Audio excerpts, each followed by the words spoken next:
Hello! I'm back! Good morning guys! Kumusta yung araw nyo? Well, for today, yung gagawin lang naman natin is my pasalubong unboxing. Ayun, papakita pala sa inyo yung mga pasalubong na natanggap ko and mag-unbox tayo ng Apple Watch. So, umpisa na natin yung ating VlogMas Day 9. And I'm back at ipapakita na natin sa inyo yung mga pasalubong na na-receive ko.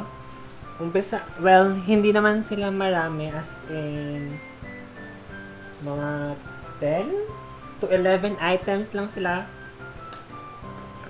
Umpisahin na muna natin sa mga foods. So, natanggap ako ng chocolate, guys. Meron pala tayong chocolate. Bigay ni Tita Aida. Ito, ayan, may pangalan, di ba? So, it's for me. Kaya sa mga bekla dyan, sa mga kaibigan ko, hindi ko kayo bibigyan. Yung kailangan nyo muna mag-subscribe sa aking channel and share nyo bago ko kayo bigyan, guys. So, ayun nga, natanggap natin is M&M. Oh my God, binuksan na nila. Nauna pa silang magbukas sa akin. Diba? Nakakaloka sila. Alright, M&M, Twix, tsaka M&M. Yung isa may almond, may peanut, and ito, yung mga fan size. Ito, binigyan pala ako ni Auntie Mercy ng Ferrero Rocher. Yung saka, ayan. Ito talaga yung chocolate na palagi niya ginigift sa akin. And I love this one naman. And then, binigyan ako ni Momsky ng banana chips, which is super love ko din kasi yung banana chips ko. So, kung gusto niyo po akong regaluhan, banana chips lang, masaya na po ako. Pero syempre, sweet tooth, kailangan chocolate din. So, next is makeups. And si Auntie Mercy talaga yung nagbibigay sa akin ng mga makeup products. Siya yung mahilig magbigay sa akin ng mga makeup products, kaya let's open. Nakasiplak sila, guys. So, first one is itong Mana ba tama? Mana lipstick. Ito siya. So, meron siyang 10 shades. Yung iba, metallic, may gloss, tapos may mattes. Gusto nyo mag-go tayo ng swatches. So, first one is yung shade na Sienna. So, this side na lang. So, ito yung kulay niya, guys. Then, next, itong red. Itong Vampy Red. Yung name niya is Pinot. Hindi siya Point Noir. Yung pangalan niya is Pinot Noir. Ayun o, Pinot Noir. Yung nakikita. Yung typo error to. Point, pero feeling ko Point Noir siya.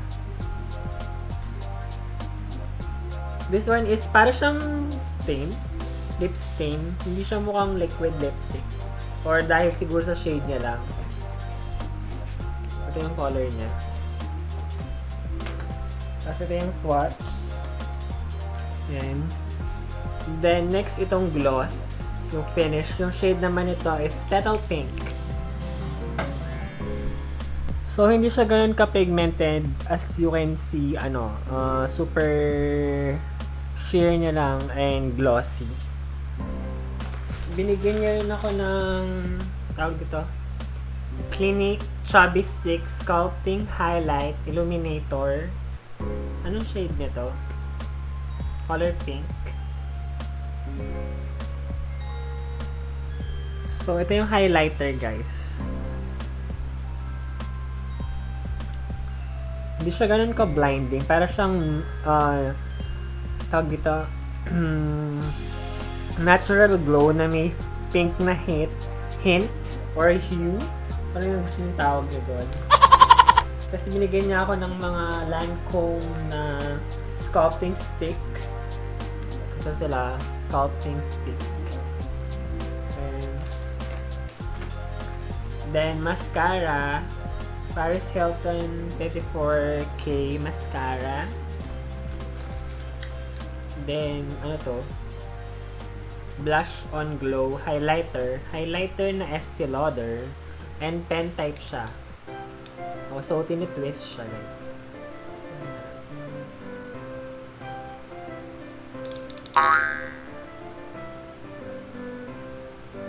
Oh, so concealer pala to, guys. Hindi pala siya highlighter. As in, parang highlighting shade lang siya, pero hindi siya highlighter. Ano siya? Brush tip. Ito yung color nung Estee Lauder. Oh my God, nakita yung kilikili ko. Ito yung color nung Estee Lauder. Then, MAC eyeshadow quad. Bigay ko na lang to kay Momski siguro. Kasi mahilig siya sa mga green na eyeshadow. Ayan, green. Mga greens kasi yung shade na to. And shimmery lahat sila. Ito yung mga hilig ni Momski. So, bibigay ko na kay Momski yun. And yung Maybelline Colossal. Ayan, mascara. Then, lastly, itong Clinique na bronzer. Yung shade niya is Sun Swept. Ang cute nito, guys. Inopen ko na siya kanina. And, ayan. Meron siyang mirror. Tapos ito yun. Meron siyang mga glitter. Meron siyang mga glitter kineme. Ayan. Nakikita niyo, ayan. Pag ginaganyan ko, nakikita niyo yan. Meron siyang glitter. So, ewan ko kung maganda siya sa skin. Hindi ko pa siya na-try, pero maganda yung color. Yung itsura niya sa pan. Sana sa skin din maganda. Next is mga shirts. Ewan ko kung kanino galing yung mga shirts. So, first one is itong Calvin Klein na pastel or sky blue yung color. T-shirt siya. Ayan. T-shirt. Then, isang Tommy Hilfiger. Iniwasan ko siya madikit sa kamay ko. Baka malagyan siya ng swatch. Ito naman neon.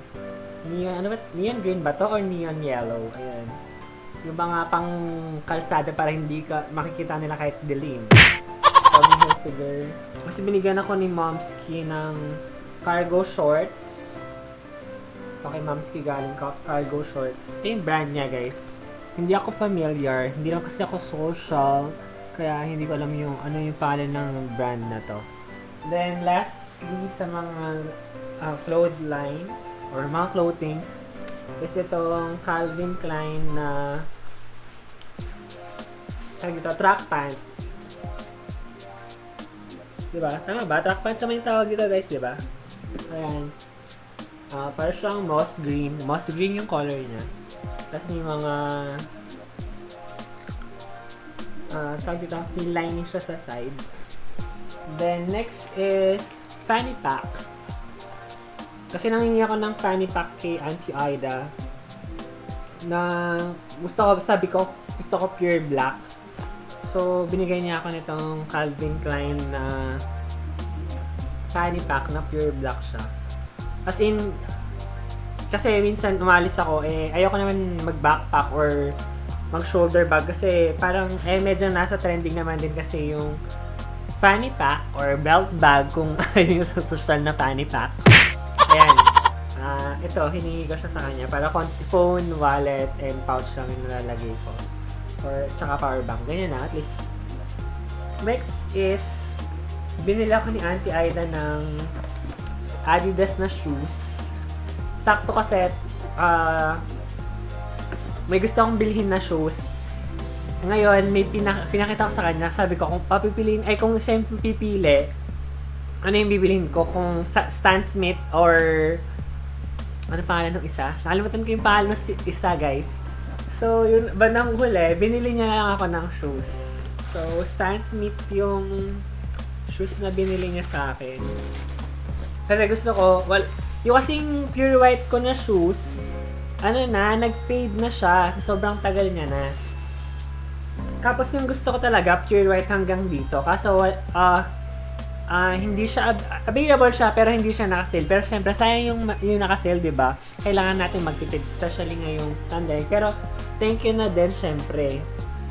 Diba? Yun lang naman kasi yung difference na yung white dito. As this one, color blue. Yung, ewan ko ang tawag dito sa side na to. So, ayan.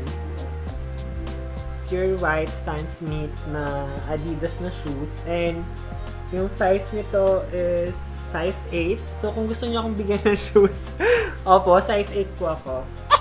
Hey guys. At syempre, kung may bago kang shoes, kailangan meron ka ding medyas. So, binilhan nila ako ng champion na socks for 3 sets. Ayan, 3 sets sila. Ito yung black. Tapos ito yung tsura ng gray. And lastly yung white. Diba? It's so cute. So, yung last item na yung pasalubong na na-receive ko is, sabi ko nga, itong pag-unboxing natin na aking iWatch. And this one is the Series 3, guys. Hindi ako nagpapasosyal, to be honest. Baka kasi feeling nyo baka nagpasosyal ako or what. Sakto kasi nung time nung birthday ko, nag-sale siya. So, naisipan ni Momski na kung gusto ko ng iWatch, yun nga, sakto na yung araw na bago ako mag-birthday, nakita nila na sale. Kaya, ayun, binili na ako. Which is, Lian got one as well. So, let's unbox it, guys. Yung tsura niya. Hindi na ako magpapaka-super techy kasi hindi ko rin naman ganon ka alam or ganon ka tawag dito. Hindi naman ganon ka super familiar sa mga iWatches. Alam ko yung pinaka-latest na iWatch ngayon is Series 5. Ewan ko naglabas na yung Apple ng Series 3. Pero Series 6. Pero alam ko kasi yung pinaka-latest pa lang is yung Series 5. So, ito yung tsura niya, guys. Ayan. Ano ba? Gusto niyo ba, back camera ko na lang siya, guys, no? Ayan. So, ito yung itsura niya after ko siyang buksan. And meron siyang parang yung mga kineme niya is nandito. And ito yung itsura ng iWatch. And then, so, may nakalagay ng 1, 2, 3 kung paano siya ilagay. Sorry, ganyan. So, okay na yung lighting. So, yung sa loob nito is yung mga parang stickers and manuals. So, sticker. So, yung instructions. Ayan.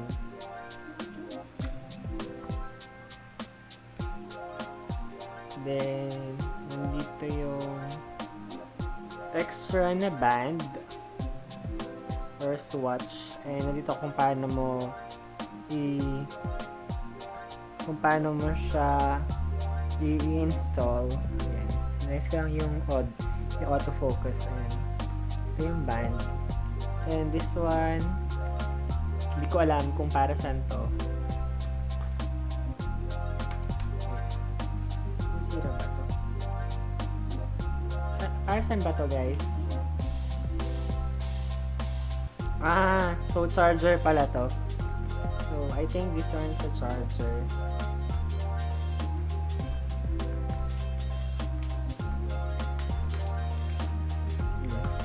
So tama, ito ngayon charger na. Okay, ito nga na yung lighting. Ayan. I think sobra yung lighting. Ayan, charger yung nasa ano niya. Tapos yung ordinary charger, wala nga lang siyang adapter. So, yun lang yung laman nung nasa sticker or card. Let's try to open na to. Ayan. So, tinanggal ko na siya.